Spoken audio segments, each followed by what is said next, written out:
Have you ever stopped to think if you're actually studying the right way?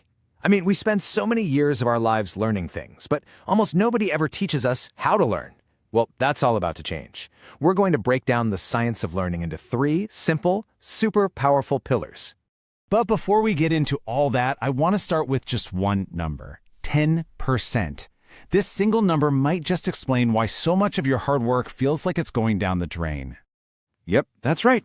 Research shows that just rereading your notes, which, let's be honest, is what most of us do, only has a retention rate of about 10%.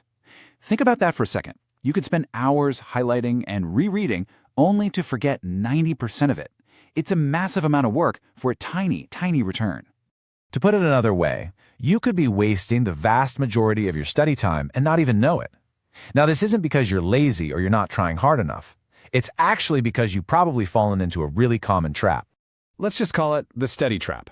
It's that illusion of being productive, that cycle of using methods that feel like you're learning, but at the end of the day, it just leads to frustration and a whole lot of forgotten information. I think the best way to picture this is with a leaky bucket. You can stand there pouring water in all day long, but if the bucket's full of holes, you're never going to fill it up.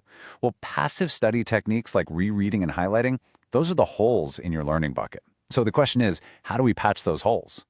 And listen, this isn't just about getting good grades. In one study from 2006, researchers looked at 2 groups of surgical residents who were learning a really complex new procedure. For them, remembering what they learned wasn't for some test. It could literally be the difference between life and death for a patient down the road. One group performed way, way better than the other, and we're about to find out exactly why. So, where do we even begin to fix this? Well, the solution doesn't start with what you study, but with how you think about studying. This brings us to our very first pillar of effective learning, your mindset. This comes from the incredible work of Stanford professor Carol Dweck. She found that people generally have one of 2 core mindsets. On one side, you've got the fixed mindset. That's the belief that your intelligence is just a fixed thing. You're either smart or you're not. On the other side, you've got the growth mindset. This is the belief that your abilities can be grown and developed through effort and hard work. It totally reframes challenges. They're not threats anymore, they're opportunities.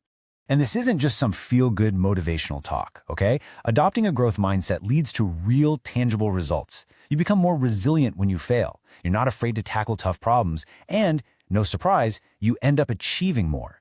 It's the absolute foundation that all other learning strategies have to be built on. Okay, so once the mindset is in place, let's move on to the second pillar, the actual methods you use to learn. If mindset is the foundation, think of these as the power tools you're going to use to build your knowledge. And the difference here is just staggering. This learning pyramid says it all. You see down at the bottom, passive methods like reading, that's our old friend, 10% retention. But look what happens when you start doing something active, like practicing what you've learned. Boom, it jumps to 75%. And if you can teach the concept to someone else, you're looking at 90% retention. It's a total game changer. The secret sauce behind all this is a principle called active recall. The best way to think about it is like a workout for your brain. Passively reading a book is like watching someone else lift weights at the gym. Sure, you see it happening, but you're not getting any stronger. Active recall is when you have to lift the weight yourself by pulling that information out of your own memory. It's that struggle, that effort, that builds the strong connections in your brain. So how do you put this into practice? One amazing tool is the Cornell note-taking system. Instead of just scribbling down everything you hear, you actually structure your notes to force yourself to summarize the key ideas. And here's the most important part. You write questions in the margin. Then later, you can cover up your notes and use those questions to quiz yourself. You've just turned a passive activity into a super active one. Another really powerful step-by-step approach is the SQ3R method. Before you even read the first word, you survey the chapter and you turn the headings into questions. Then, you read with a purpose to find the answers to your questions. But the real magic happens next. You recall what you just learned from memory, and then finally, you review to make sure you got it right. See how much of the work happens before and after the simple act of reading? And now for our final pillar. You could have the perfect mindset and the best methods in the world, but to truly become a master learner, you have to understand the crucial importance of when you study. Meet the forgetting curve. It was discovered by a psychologist way back in the day, and honestly, it's kind of terrifying. It shows that our brains are basically wired to forget things incredibly fast. We can lose up to half of what we just learned within a single hour. This is the science behind why pulling an all-nighter is so useless for long-term memory. You're basically fighting a battle against your own brain that you are guaranteed to lose. So how do you beat this curve?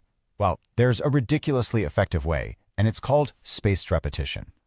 Instead of cramming everything at once, you review information at specific, increasing intervals. Maybe after 1 day, then again after 3 days, then after a week, and so on. Every time you pull that memory back up, you hit the brakes on the forgetting process, and you send a powerful signal to your brain saying, hey, this is important, keep it. And this brings us right back to our surgeons. What was the secret? Why did one group perform so much better? It wasn't that they were smarter or that they studied longer. It was that their training was spaced out over 4 weeks. The other group crammed the exact same amount of training into a single stressful day. Spaced repetition literally made all the difference. Okay, we have covered a ton of ground. So let's bring it all together. Let's build a clear, simple plan that you can start using today to get smarter. At the end of the day, it all comes down to this: your 3-pillar plan. First, you start with your mindset. Adopt a growth mindset and truly believe that your effort can make you smarter. Second, use active methods. You need to test yourself more than you read. And third, master your timing. Use spaced repetition to beat that forgetting curve and make information stick for good. Look, these aren't just clever little study hacks. These are evidence-based principles that power the minds of the most effective learners on the planet, from top surgeons to brilliant scientists. You now have the blueprint. So the only question left is, what will you master first?